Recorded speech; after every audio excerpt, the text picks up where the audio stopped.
Hello बच्चों, कैसे हो? उम्मीद करता हूँ बहुत अच्छे से होगे और अपना ख्याल रख रहे होगे। देन बच्चों, हम लोगों ने अपने पिछले सेशन में एटॉमिक मास यूनिट यानी कि यूनिफाइड मास को कंप्लीट करा और उसके बारे में ये जाना कि ये केमिस्ट्री में कैसे एग्जिस्ट करता है और इसका क्या यूज है हमारे केमिस्ट्री में। देन बच्चों, आज मैं आपके लिए लेके आया हूँ क्या, आइडियल गैस इक्वेशन। आखिर ये इक्वेशन आया कहाँ से होगा, इसके बारे में थोड़ा जानेंगे। एक्चुअली ये जो पूरा का पूरा ये जो टॉपिक है ना, ये इसको आपको डेप्थ में कहाँ पढ़ना है, स्टेट्स ऑफ मैटर में, जो कि डिलीट हो चुका है आपके एनसीईआरटी से। तो बोर्ड में तो स्टेट्स ऑफ मैटर से क्वेश्चन आने से रहा, ठीक है, बट आईआईटी और नीट के लिए आइडियल गैस इक्वेशन ऐसे समझ लीजिए, स्टेट्स ऑफ मैटर पढ़ना जरूरी है, उससे क्वेश्चन कुछ कुछ आ जाता है ना। देन बच्चों, उसको मैं आपको कंप्लीट तो जरूर करवाऊंगा। देन बच्चों, आज का जो हमारा मतलब सेशन होगा वो थोड़ा छोटा होगा, ठीक है, ड्यूरेशन उसका कम होगा। उसका रीजन ये है क्योंकि मैं आपका पीपीटी जो है ना वो मैं बना नहीं पाया। देखो, मुझे अपना पीपीटी खुद ही बनाना होता है बिकॉज मेरे पास कोई टीम नहीं है, और सीधी सी बात है कि जितना अच्छा पीपीटी होगा उतना अच्छे से मैं आपको यहाँ एजुकेट कर पाऊंगा। आप बात को समझना, ठीक है। तो पीपीटी बनाने में लगता है समय, और आज मुझे मौका मिला नहीं बिकॉज आज मैं गया था वोट डालने। मैंने वोट डाला अपने राम राज्य के लिए, अपने देश के लिए। देन अगर आप भी वोट डालने वाले हो या डालने जा रहे हो तो बच्चों, सीधी सी बात बता दो, जरूर वोट करना, ठीक है ना। और आपका वोट बहुत इंपॉर्टेंट है, किसके लिए? हमारे देश के लिए। एक सच्चा नागरिक हमेशा वोट डालता है क्योंकि 5 साल में यही एक मौका है जब आप क्या कर सकते हो, अपना चुनाव कर सकते हो कि हाँ भैया आप किसको वोट दोगे, है ना। तो चलिए बच्चों, ज्यादा बातें ना करते हुए शुरू करते हैं अपने सेशन को। और हमारा सेशन का टॉपिक क्या होगा? Ideal gas equation. तो चलिए ज्यादा बातें ना करते हुए शुरू करते हैं। अगर आपको मेरा सेशन क्या लग रहा होगा, अच्छा लग रहा होगा, अगर आपको मेरा सेशन अच्छा लग रहा होगा तो प्लीज मेरे सेशन को लाइक कर देना, शेयर कर देना और सब्सक्राइब तो कर ही देना, ठीक है ना। तो सबसे पहली बात हम क्या जानेंगे, चूंकि हम पढ़ के आ रहे हैं मूल कंसेप्ट, है ना। तो मैंने आपको बताया था क्या, चलिए अब ध्यान दीजिए, ठीक है। मैंने आपको क्या बताया था, इफ लिखिएगा नोट डाल के, मैंने आपको ये बताया था। तो इसको थोड़ा ध्यान दीजिए कि अभी हमारे लिए क्या जरूरत है आइडियल गैस इक्वेशन का, ठीक है। क्या? इफ नोट, सबसे पहले क्या डालेंगे? नोट, ठीक है। नोट क्या है? Note. If if if if the gas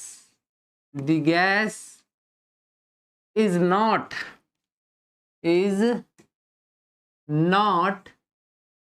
present in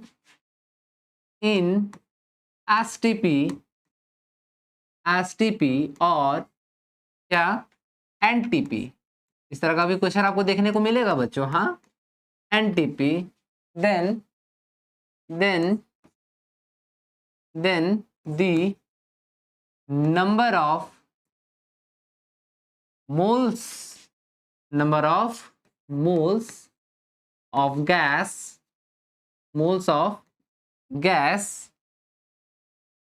ठीक है, एन इज इक्वल टू, ध्यान दीजिएगा, क्या मैं बता रहा हूं, क्या, पीवी बाय आरटी, ठीक है, ठीक है। क्या ये सही होगा क्या?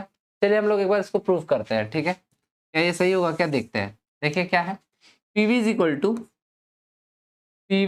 टू क्या, एन आर टी। ये हमारा क्या है? इसी को कहते हैं हम, क्या कहते हैं? इसी को कहते हैं आइडियल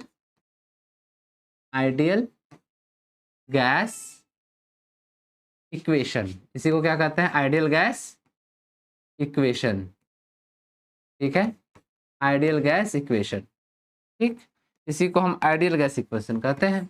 अब जरा ध्यान दीजिए, हमें क्या चाहिए? एन चाहिए ना, ठीक है। तो हम क्या करेंगे, एन इज इक्वल टू, ये आर टी इधर आ जाएगा तो क्या हो जाएगा, पीवी बाय आर टी। ये आपको फॉर्मूला कब लगाना है? जब क्या नहीं हो, जब गैस एसटीपी और एनटीपी में ना हो, तब हमें इसे क्या करना है, अप्लाई करना है। क्लियर है बच्चों? अब हम लोग जानेंगे कि आखिर PV is equal to NRT कहां से आया होगा और किस तरह से आया होगा। ध्यान दीजिए, हम लोग प्रूफ करेंगे इसको, ठीक है। जल्दी से स्क्रीनशॉट लीजिएगा, फिर आगे चलते हैं, ले लीजिए। तो चलिए बच्चों, अब हम लोग चलते हैं आगे, है ना। ध्यान दीजिएगा थोड़ा सा, ठीक है। चलिए अब यहाँ ध्यान से देखिएगा। देन हमें करना क्या है, हमें प्रूफ करना है PV is equal to NRT. हमें यही प्रूफ करना है ना। चलिए इसको इस कलर से लिख देते हैं, PV is equal to N R T. हमें ये प्रूफ करना है। तो चलिए इसको हम लोग प्रूफ करने का कोशिश करते हैं, ठीक है। चलिए सबसे पहला कंडीशन हम ये लेते हैं, ध्यान दीजिएगा, थोड़ा सा आपको दिमाग लगाना पड़ेगा यहाँ पे, ठीक है। और ये चूंकि हमारे रियल लाइफ में होता है तो ये मैं आपको दिखा भी सकता हूँ। तो चलिए देखिए क्या है condition one, condition one, condition one, ठीक है। कंडीशन वन, कंडीशन वन में क्या करते हैं, ध्यान दीजिए, हम लोग एक कंटेनर लेते हैं, ध्यान से देखिएगा, ठीक है। कंडीशन नंबर वन, हम लोग एक कंटेनर लेते हैं जिसका क्या है, देखिए ये हमारा क्या है, कंटेनर है, मान लीजिए ये कंटेनर है, ध्यान दीजिएगा, ये कंटेनर है जिसके अंदर क्या भरा पड़ा है, गैस, जिसके अंदर क्या भरा पड़ा है, गैस। अब देखिए इस कंटेनर को देखिए आपको क्या लग रहा है, ये कंटेनर जो है इसमें क्या वॉल्यूम बढ़ा सकते हैं क्या, क्योंकि ये क्लोज पैक्ड है तो क्या इसमें हम वॉल्यूम बढ़ा सकते हैं क्या, नहीं। तो मतलब हमने क्या करा, वॉल्यूम को कांस्टेंट करा, ठीक है। उसके बाद ये जो गैस है क्या ये बढ़ सकता है क्या, क्योंकि ये पूरी तरह से क्लोज्ड है, जो गैस इसमें भरा हुआ होगा वही होगा ना, तो मतलब नंबर ऑफ मोल्स को भी हमने क्या करा, कांस्टेंट करा। तो देखो कंडीशन वन क्या है हमारा, कंडीशन वन है हमारा, ध्यान दो, कंडीशन वन है वॉल्यूम हमारा क्या हो गया, कांस्टेंट, ठीक है।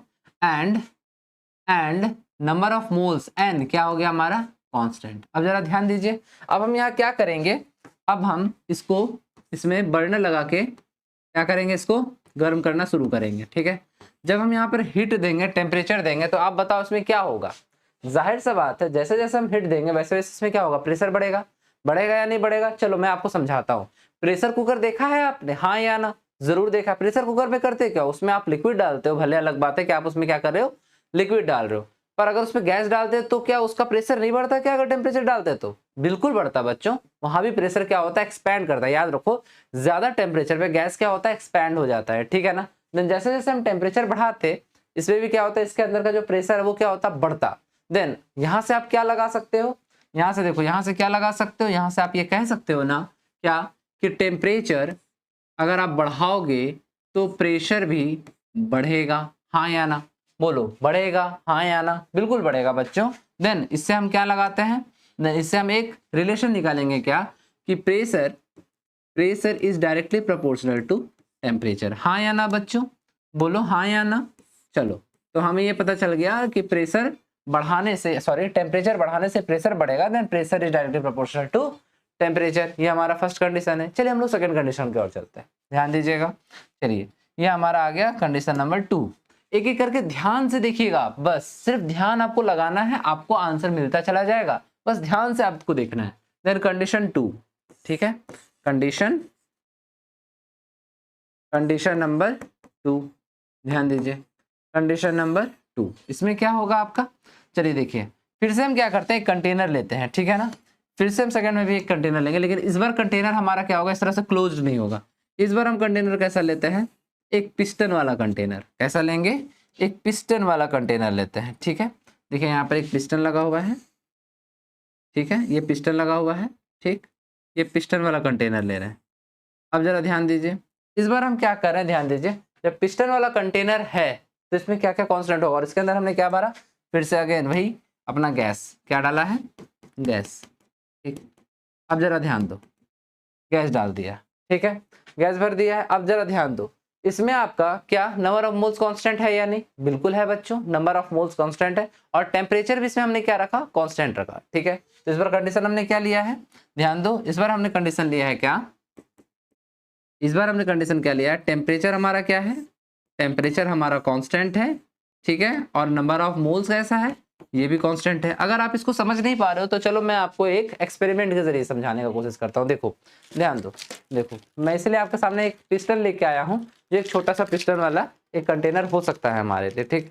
जाहिर सा बात है इसे किसने नहीं देखा, आप बताओ, इसे किसने नहीं देखा है, मुझे नहीं लगता कि किसी ने नहीं देखा है, सभी को पढ़ा है और सभी को फील हुआ है इससे। चलो अब जरा ध्यान दो, ठीक है। अब क्या है कि मैं इसको क्या कर रहा हूँ, लेके जा रहा हूँ, देखो ध्यान देना, देखो ये पिस्टन है, ये क्या है हमारा, ये पिस्टन है, मैंने क्या किया, इसमें गैस भर लिया। अब क्या किया, मैंने इसे बंद कर दिया, देखो इसे मैंने क्या किया, क्लोज कर दिया, पूरी तरह से पैक कर दिया, ठीक है। अब जरा ध्यान दो, मैंने पैक कर दिया, अब ना तो इससे इसके अंदर गैस जा सकता है, हाँ या ना, और मैं टेम्परेचर तो बढ़ाऊंगा ही नहीं इस पे, ठीक है ना। अब जरा ध्यान दो, अब मैं क्या कर रहा हूँ, ध्यान से देखना, अब मैं क्या कर रहा हूँ, पिस्टन को दबा रहा हूँ। जब मैं पिस्टन के ऊपर फोर्स लगा रहा हूँ तो यहाँ प्रेशर लग रहा होगा अंदर में, हाँ या ना, इस जगह पे क्या लग रहा होगा, प्रेशर, हाँ या ना। तो मतलब मैंने क्या किया, प्रेशर बढ़ाया, मैंने क्या करा, प्रेशर को बढ़ाया। जैसे जैसे मैं प्रेशर को बढ़ा रहा हूं, ध्यान से देखना, जैसे जैसे मैं क्या कर रहा हूं, प्रेशर बढ़ा रहा हूं, ठीक है, तो वॉल्यूम क्या हो रहा है, कम हो रहा है या नहीं हो रहा है, प्रेशर बढ़ा रहा हूं तो वॉल्यूम कम हो रहा है, हो रहा है कि नहीं हो रहा, प्रेशर बढ़ाने पर देखो वॉल्यूम कम हो रहा है, हाँ या ना, हाँ या ना, बोलो हाँ या ना, यस सर। देन यहां से क्या आपका रिलेशन निकल रहा है, यहां से आपका क्या रिलेशन निकल रहा है कि प्रेशर, प्रेशर क्या, प्रेशर बढ़ाने पर, सॉरी प्रेशर, देखो ध्यान दो, देखो मैंने आपको समझाया है ना क्या, कि प्रेशर बढ़ाने पर, प्रेशर जैसे जैसे मैं क्या कर रहा हूं, इंक्रीज कर रहा हूं, मैं प्रेशर बढ़ा रहा हूं तो हो रहा क्या रहा है, वॉल्यूम घट रहा है, वॉल्यूम क्या हो रहा है, वॉल्यूम डिक्रीज कर रहा है, हाँ या ना, प्रेशर इंक्रीज करने पर वॉल्यूम डिक्रीज हो रहा है, बोलो हाँ या ना, बिल्कुल। देन इससे एक रिलेशन क्या निकाल सकता हूं मैं, इससे रिलेशन निकाल रहा हूं कि pressure is inversely proportional to volume, हाँ या ना, बोलो बच्चों हाँ या ना, ठीक है। देखो प्रेशर जैसे जैसे मैं बढ़ा रहा हूं, हमारा वॉल्यूम क्या हो रहा है, घट रहा है, डिक्रीज कर रहा है बच्चों, यहां तक तो कोई दिक्कत है नहीं, मैंने अभी आपको दिखाया भी, जैसे जैसे मैं प्रेशर अप्लाई कर रहा हूं, फिर से एक बार देखना चाहो तो देख सकते हो, देखो जैसे जैसे मैं प्रेशर अप्लाई कर रहा हूं, ये वॉल्यूम देखो घट रहा है, वॉल्यूम क्या हो रहा है, घट रहा है, ठीक है ना। पहले शुरू में मैंने कितना रखा था, 3 ml, ये सीरीज कितने का है, 3 ml, देखो मैंने ये फुल कर दिया, ये 3 ml का सिरिंज है, ठीक है। अब जैसे जैसे मैं प्रेशर घटा रहा हूँ, ये धीरे धीरे करके वॉल्यूम इसका क्या हो रहा है, घट रहा है, और अभी जाकर के 1 ml 0.5 ml इसमें आ गया, जबकि मैंने इसे दबा के रखा है, वॉल्यूम में एक्चुअली नंबर ऑफ मोल्स को मैं निकलने नहीं दे रहा, लेकिन प्रेशर अप्लाई करने के बाद क्या हो रहा है, वॉल्यूम घट रहा है, सीधी सीधी बात है, आपको दिख रहा है, ठीक है। चलो अब ध्यान दो, तो ये भी आपको समझ में आ गया। अब हम लेंगे कंडीशन नंबर 3, ठीक है। तो चलिए देखिए यहाँ पे कंडीशन नंबर 3 यहाँ लेता हूँ, लिखता हूँ, ठीक है, कंडीशन 3, कंडीशन 3, चलो कंडीशन नंबर, कंडीशन ध्यान से देखो बस, कंडीशन 3, ठीक है ना, ये कंडीशन नंबर 3 है, ठीक है। कंडीशन नंबर 3 में मैं क्या करूंगा, फिर से क्या करूंगा, एक कंटेनर लूंगा, ध्यान देना, ठीक है, फिर से एक कंटेनर लूंगा, लेकिन इस बार ध्यान दो, देखो मैं क्या कर रहा हूं, एक कंटेनर ले रहा हूं, ठीक है, सॉरी अच्छा नहीं बना,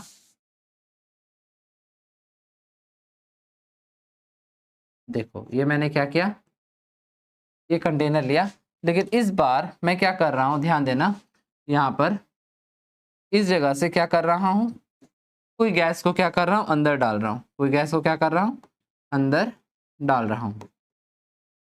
इसका मतलब आप क्या पा रहे हो, जब मैं गैस भर रहा हूं इसके अंदर, क्वांटिटी भर रहा हूं, हाँ या ना, अमाउंट भर रहा हूं सब्सटेंस का, मतलब नंबर ऑफ मोल्स इस बार कांस्टेंट नहीं है, नंबर ऑफ मोल्स को बढ़ा रहा हूं, ठीक है। अब जरा तुम बताओ, देखो इस बार क्या क्या कांस्टेंट है, पहले ये देख लो कांस्टेंट क्या क्या है। तो इस बार मैंने कांस्टेंट रखा है, इस बार मैंने कांस्टेंट रखा है टेम्परेचर को, टेम्परेचर को हमने क्या रखा, कांस्टेंट, ठीक है। उसके बाद क्या कांस्टेंट रखा है, इसके बाद मैंने कांस्टेंट रखा है वॉल्यूम को, किसको कांस्टेंट रखा है, वॉल्यूम को कांस्टेंट रखा है। क्लियर है, कोई दिक्कत है इसमें, क्योंकि देखो कंटेनर का साइज नहीं बढ़ेगा, हाँ कंटेनर का साइज नहीं बढ़ने वाला है, तो वॉल्यूम को मैंने कांस्टेंट रखा। तो अब इस कंडीशन में देखो नंबर ऑफ मोल्स मैं क्या कर रहा हूँ, इंक्रीज कर रहा हूँ, जैसे जैसे मैं नंबर ऑफ मोल्स इंक्रीज कर रहा हूँ, चूंकि कंटेनर का साइज में बढ़ा नहीं रहा, उस कंडीशन में आप बताओ प्रेशर बढ़ेगा या नहीं बढ़ेगा, आप ही सोचो ना। जैसे समझाता हूँ मैं आपको, ट्यूब देखा है, टायर, टायर का ट्यूब या टायर देखे हो आप, देन टायर क्या है, चारों तरफ से बंद है, आप क्या कर रहे हो, बाहर से उसमें प्रेशर के लगा के हवा भर रहे हो, हवा भर रहे हो ना। तो जैसे जैसे आप नंबर ऑफ मोल्स बढ़ा रहे हो उसमें, क्या टायर का प्रेशर नहीं बढ़ता क्या, हाँ या ना, बढ़ता है ना। आप जैसे जैसे टायर के अंदर हवा भर रहे हो, ठीक है, एयर को उसके अंदर घुसा रहे हो, ठीक है ना, तो उसके अंदर प्रेशर बढ़ता है बच्चों, समझ में आ गया। देन इससे आपको क्या मिला, इससे आपको क्या मिला, देन नंबर ऑफ मोल्स, ध्यान से देखना, नंबर ऑफ मोल्स जैसे जैसे आप इंक्रीज करोगे, देन प्रेशर भी आपका क्या होते चला जाएगा, इंक्रीज करेगा बच्चों, बोलो बढ़ेगा कि नहीं बढ़ेगा, बिल्कुल बढ़ेगा बच्चों। तो इससे आप क्या रिलेशन निकाल सकते हो, इससे आप निकाल सकते हो क्या, क्या कि प्रेशर के डायरेक्टली प्रोपोर्शनल क्या है, नंबर ऑफ मोल्स, क्या है, नंबर ऑफ मोल्स, है या नहीं है, बोलो प्रेशर के डायरेक्टली प्रोपोर्शनल क्या है, नंबर ऑफ मोल्स। यहां तक कोई दिक्कत है नहीं। अब देखो, अब मैं क्या करता हूं, तीनों इक्वेशन में, जिसमें तीनों में ही क्या है, देखो प्रेशर है, प्रेशर प्रेशर प्रेशर, इन तीनों को एक साथ कोलैब कर देता हूं। तो जरा ध्यान दो, देन इससे आपको क्या मिला, P is equal to, sorry equal to बोल रहा हूं, प्रेशर, रुको इसको दूसरे कलर से कर देता हूं ताकि आपको दिक्कत ना हो, ठीक है। देन ध्यान दो, pressure is directly proportional, pressure directly proportional to क्या क्या है, टेम्परेचर, ठीक है, नंबर ऑफ मोल्स, क्या है, टेम्परेचर, नंबर ऑफ मोल्स, और क्या, और इनवर्सली प्रोपोर्शनल क्या है, V है, तो क्या लिखेंगे, V, क्या लिखेंगे, V। कोई दिक्कत है इसमें, नहीं है, प्रेशर के directly proportional temperature, number of moles या फिर V। अब देखो आप बोलोगे सर क्या इसको सीधा एक लाइन में लिख सकते हैं क्या ये तीनों इक्वेशन को, हाँ लिख सकते हैं। देखो कैसे, आप एक काम करो, किसी को कांस्टेंट करो, आप देखो आप टेम्परेचर और नंबर ऑफ मोल्स को कांस्टेंट कर दो तो pressure is inversely proportional to volume. आप अगर वॉल्यूम को क्या कर दो, कांस्टेंट कर दो, नंबर ऑफ मोल्स को कांस्टेंट कर दो तो pressure is directly proportional to temperature. मतलब अगर आप किसी को भी कांस्टेंट करो तो आपको ये सारा का सारा रिलेशन फिर से मिल जाएगा, तो इसमें कहीं कोई दिक्कत नहीं है। अब जरा एक बात बताओ, एक बार ध्यान दो, ठीक है ना, क्या अगर आप प्रोपोर्शनलिटी साइन हटाते हो, देखो ये आपको क्या मिला, ये आपको इक्वेशन मिला है, ठीक है, P/V, इसको हम सजा लेंगे, क्या फर्क पड़ता है, ध्यान दीजिए। अगर आप प्रोपोर्शनलिटी का साइन हटाते हो तो एक कांस्टेंट मिलता है, हाँ या ना, कोई कांस्टेंट दिखता है, तो देखो यहाँ पे, देन ध्यान दो, P इज इक्वल टू, अब हम कांस्टेंट का प्रोपोर्शनलिटी का साइन हटा रहे हैं तो हमको क्या मिला, एक मिलेगा हमको R, मतलब देखो ये कांस्टेंट है R, ठीक है ना, फिर T और फिर N और डिवाइडेड बाय V, हाँ या ना। क्या इस V को हम इधर नहीं ला सकते, बिल्कुल ला सकते हैं, तो हम इसको सीधा सीधी लिख दें, PV is equal to R, ठीक है, उसके बाद सॉरी एक्चुअली क्या है, PV is equal to NRT, तो क्या हम इसको ऐसा नहीं लिख सकते क्या, ध्यान दो, PV is equal to NRT, और ये हमारा क्या हो गया बताओ बच्चों, क्या ये प्रूफ नहीं हो गया, हो गया ना, PV is equal to NRT, proved. चलिए जल्दी से स्क्रीनशॉट लीजिएगा ताकि हम क्या कर सके, आगे बढ़ सके, तो ले लीजिए। देन चलिए बच्चों, यहां तक तो आपको पता चल गया कि PV is equal to NRT आया कैसे होगा, ठीक है ना, क्योंकि हमने क्या करा देखो, और ये सभी के सभी इक्वेशन को, मतलब कि गैस के इन सभी के सभी एक्सपेरिमेंट को हम अपने सामने देख रहे हैं होता हुआ। Then PV is equal to हमारा क्या आया, NRT। अब इसके बारे में डेप्थ में आपको कहाँ जाना है, स्टेट्स ऑफ मैटर में जाना है, ठीक है।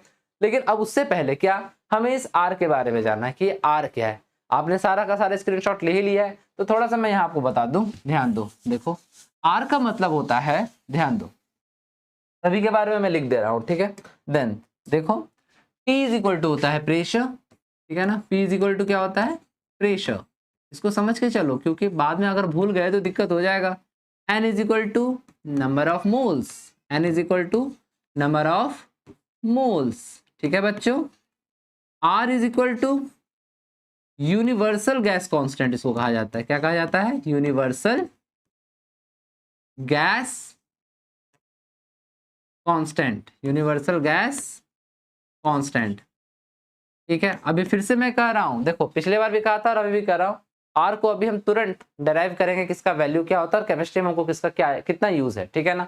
देन उसके बाद T is equal to temperature, T is equal to temperature, and V is equal to volume, V is equal to volume. चलिए बच्चों यहाँ तक तो मैंने आपको बता दिया R क्या है, यूनिवर्सल गैस कांस्टेंट, और अभी अब इसी के वैल्यू को क्या करेंगे, फाइंड आउट करेंगे। जल्दी से स्क्रीनशॉट लीजिए फिर आगे चलते हैं, ले लीजिए। देन चलिए बच्चों यहाँ तक तो हमारा क्लियर हो गया। अब हम क्या करेंगे, अब हम निकालेंगे क्या, अब हम निकालेंगे, हमारा टॉपिक होगा क्या, यूनिट एंड वैल्यू ऑफ कौन सा, R, जिसको हम क्या कहेंगे, universal gas constant, universal gas constant. देखो इसको यूनिवर्सल गैस कांस्टेंट क्यों कहा जाता है, तो देखो ध्यान दो, क्या जब भी हम समझना किसी गैस के लिए नंबर ऑफ मोल्स कैलकुलेट करेंगे, जब हमारा स्टैंडर्ड कंडीशन में नहीं होगा, तो ये जो गैस कांस्टेंट है किसी भी गैस के लिए क्या होगा, इक्वल होगा, सेम होगा, चाहे वो कौन मीथेन हो, चाहे वो कार्बन डाइऑक्साइड हो, चाहे वो ऑक्सीजन ही क्यों ना हो, सभी गैस के लिए गैस कांस्टेंट का वैल्यू हमेशा क्या होता है, कांस्टेंट ही होता है। तो चलो हम लोग क्या करते हैं, अब इसके वैल्यू को क्या करते हैं, कैलकुलेट करते हैं बच्चों, ठीक है। देन हमारे पास फॉर्मूला क्या है, हमारे पास फॉर्मूला है PV इज इक्वल टू, ध्यान में रखना, PV is equal to PV is equal to nRT। क्या है हमारे पास फॉर्मूला? PV is equal to nRT। PV is equal to nRT बोले तो gas, ideal gas equation. Then हमें वैल्यू क्या क्या पुट करना है, तो चलो मैं बता रहा हूँ आपको, ठीक है। देन आपको प्रेशर रखना है यहाँ पे क्या, 1 atm। जाहिर सा बात है ये जो आपका वैल्यू आया है ये स्टैंडर्ड कंडीशन में है। Then pressure is equal to 1 atm। Temperature रखना है आपको 273 केल्विन। कितना रखना है temperature? 273 kelvin. Number of moles कितना रखना है? n इज इक्वल टू आपको रखना है 1 मोल। कितना रखना है? 1 मोल, ठीक है ना। और वॉल्यूम कितना रखना है? V is equal to 22.4 litre. चलिए अब हम क्या करते हैं, अब हम फाइंड आउट करते हैं। देन चलिए पुट कीजिए। चलिए क्या होगा, PV is equal to nRT निकालना है क्या, R को निकालना है, तो क्या हो जाएगा R इज इक्वल टू क्या, N और T नीचे आ जाएगा इधर। देन क्या हो जाएगा PV बाय N और फिर T। तो चलिए पुट कीजिए, R is equal to pressure कितना 1 atm, लिखिए 1 atm, ठीक है। वॉल्यूम कितना, वॉल्यूम होगा आपका 22.4 लीटर। देखिए आपको यूनिट भी साथ ही साथ मिलते चला जाएगा, याद है पिछले बार आपको मैंने कहा था आप इसको रटना नहीं है, एक बार मैं आपको बताऊंगा उसके बाद आप इसको याद कर सकते हो, ठीक है। देखो यूनिट भी निकाल दे रहा हूं और साथ ही इसका वैल्यू भी निकाल दे रहा हूं, ठीक है। डिवाइडेड बाय क्या, n कितना है 1 मोल, n कितना है 1 मोल इनटू क्या, उसके बाद T कितना है 273 केल्विन, 273 केल्विन, ठीक है। अब देखो यूनिट भी मिल रहा है और आपको क्या मिल रहा है, साथ में आपको वैल्यू भी मिल रहा है। देन चलो कैलकुलेट करो, मतलब आप इसको डिवाइड करो। देन आपको कितना मिलेगा, R is equal to 0.08 sorry 0.0821। अब चलिए अब हम यूनिट निकालते हैं, ठीक है। ऊपर में क्या है atm लीटर, उसके बाद क्या मोल केल्विन, कोई दिक्कत है। देन ये आपका आ गया वैल्यू किसका, ये आपका आ गया गैस कांस्टेंट का वैल्यू। ये आपका हर एक कंडीशन में क्या होगा, सेम होगा सभी गैस के लिए। और एक बात हमेशा याद रखना, इसी फॉर्मूले को हम मतलब एक्चुअली इसी वैल्यू को हम यूज करेंगे कहाँ, इसी वैल्यू को हम हमेशा यह कहाँ यूज करेंगे, केमिस्ट्री में। हमेशा कहाँ यूज करेंगे, केमिस्ट्री में। आप चिंता मत करो, आपको बहुत से फॉर्मूले और बहुत से न्यूमेरिकल्स बनाने हैं, ठीक है। देन इसी को हम लोग कहाँ यूज करेंगे, केमिस्ट्री में। हमेशा याद रखना इसी वैल्यू को 0.0821 atm लीटर पर मोल पर केल्विन। क्लियर हो गया। जल्दी से स्क्रीनशॉट लेंगे ताकि हम आगे चल सके, ले लीजिए। तो चलिए बच्चों यहां तक तो अब आपको सब कुछ क्लियर हो गया कि PV is equal to nRT कैसे आया, उसके बाद क्या, उसके बाद गैस कांस्टेंट का वैल्यू क्या होता है। यहां तक तो सब अच्छे से क्लियर है। अब हम क्या करते हैं, अब हम वापस चलते हैं कहाँ, अपने कहाँ पे, अपने पुराने, यानी कि आपको मैंने एक होमवर्क क्वेश्चन दिया था, याद है, जो आपने अभी तक मुझे बना के नहीं दिया।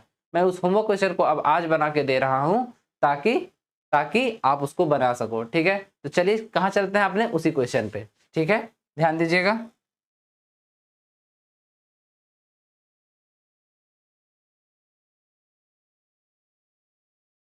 चलिए बच्चों, तो अब हम आ जा रहे हैं अपने उसी क्वेश्चन पे जो मैंने आपको बनाने के लिए दिया था, ठीक है ना। हम लोग इसको क्या करते हैं, सॉल्व करने का कोशिश करते हैं, ठीक है। ध्यान देना अब, ठीक है। क्वेश्चन हमसे क्या कहता है पहले हम इसको समझेंगे और उसके बाद बनाने का प्रयास करेंगे, ठीक है बच्चों। तो चलिए देखते हैं। देन यहाँ क्या कहता है हमसे, हमारा क्वेश्चन हमसे कहता है the total number of electrons present in 18 ml of water. अब देखिए, अब मैं आपको एक स्टूडेंट की तरह, जो एक स्टूडेंट सोचता है क्वेश्चन को देख करके सॉल्व करने के लिए, मैं उस तरह से आपसे बात करता हूं, ठीक है। जरा आप देखो, ध्यान दो। एज अ स्टूडेंट मैं ये सोचूंगा, अरे वाह, यहाँ पर क्या है, ये क्या दिया हुआ, ये 18 ml दिया है, मतलब यहाँ पर ये हमको क्या दे दिया, volume.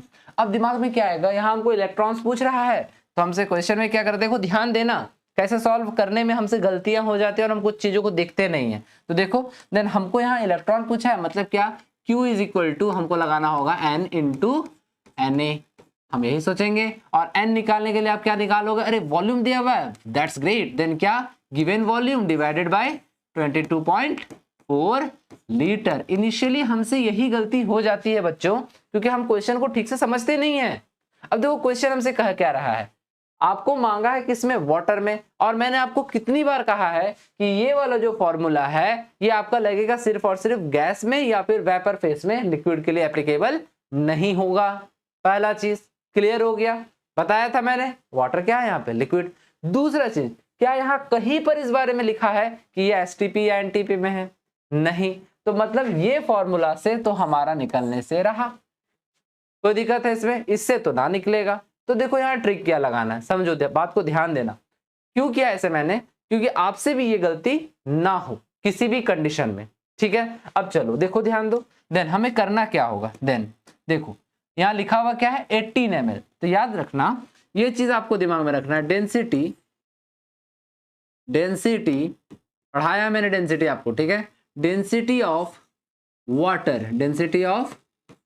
Water is equal to होता है 1 ग्राम पर मिलीलीटर, 1 ग्राम पर मिलीलीटर, मतलब जितना मिलीलीटर उतना ग्राम।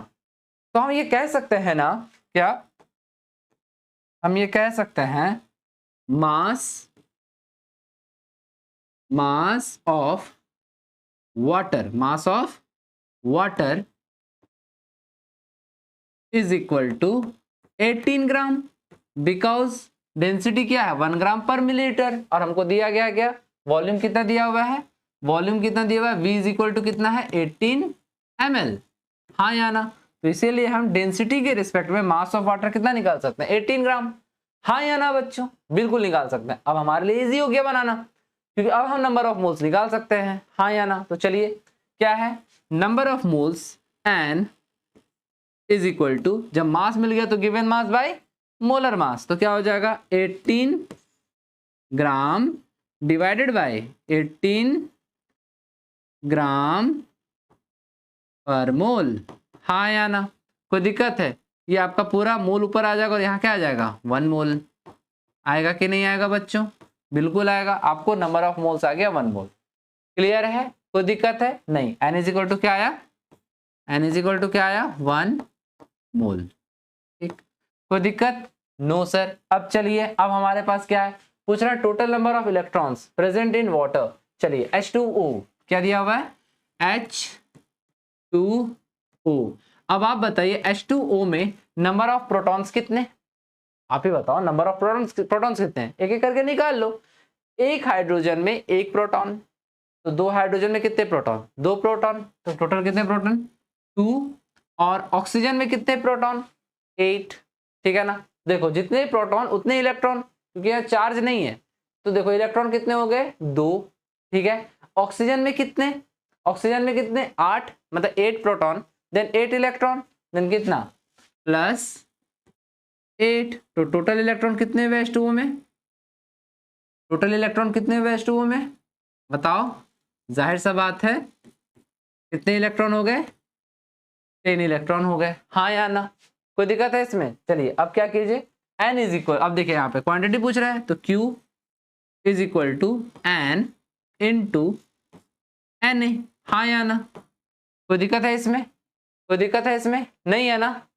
ध्यान दीजिए क्या कहना चाहते हैं, देन N कितना आया 1 मोल, ठीक है, ध्यान से देखिएगा, Q is equal to N कितना है 1 मोल, 1 इंटू Na कितना है 6.022 इंटू 10 टू दी पावर कितना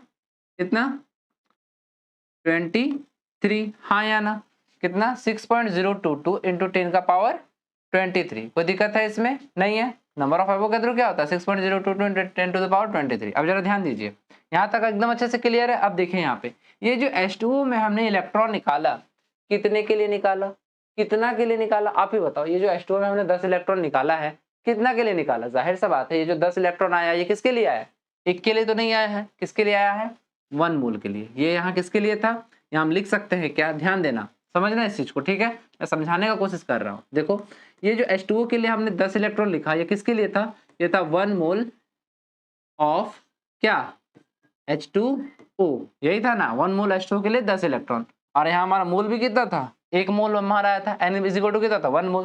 देन हम 1 मोल के रिस्पेक्ट में यहाँ नहीं लिख सकते क्या, Q इज इक्वल टू कितना, इलेक्ट्रॉन कितने हैं 10, 10 into 6.022 into 10 to the power 23। Then finally quantity कितना आया, इलेक्ट्रॉन का नंबर कितना आएगा 6.022 इंटू 10 टू दी पावर कितना 24, ये जाकर के जुड़ जाएगा, ठीक है। और क्या आ जाएगा आपका इलेक्ट्रॉन्स, क्या आ जाएगा इलेक्ट्रॉन्स। क्लियर है बच्चों, बोलो क्या यहाँ तक कोई दिक्कत है क्या, बिल्कुल नहीं होना चाहिए। जल्दी से स्क्रीनशॉट लो, फिर आगे चलते हैं, ले लो। देन बच्चों यहाँ तक तो एकदम अच्छे से आपको मैंने क्लियर करवा दिया आपका होमवर्क, अगर नहीं बनाता तो आप बना लेना। और एक बात और बता रहा हूँ, होमवर्क जब भी दिया करूंगा प्लीज बनाते चलना। देन बच्चों आज क्लास यहीं तक रखते हैं, मिलते हैं अगले वीडियो में नए टॉपिक के साथ में। सेशन अच्छा लग रहा हो लाइक शेयर सब्सक्राइब कर देना, प्लीज कर देना। चलिए राम राम जी।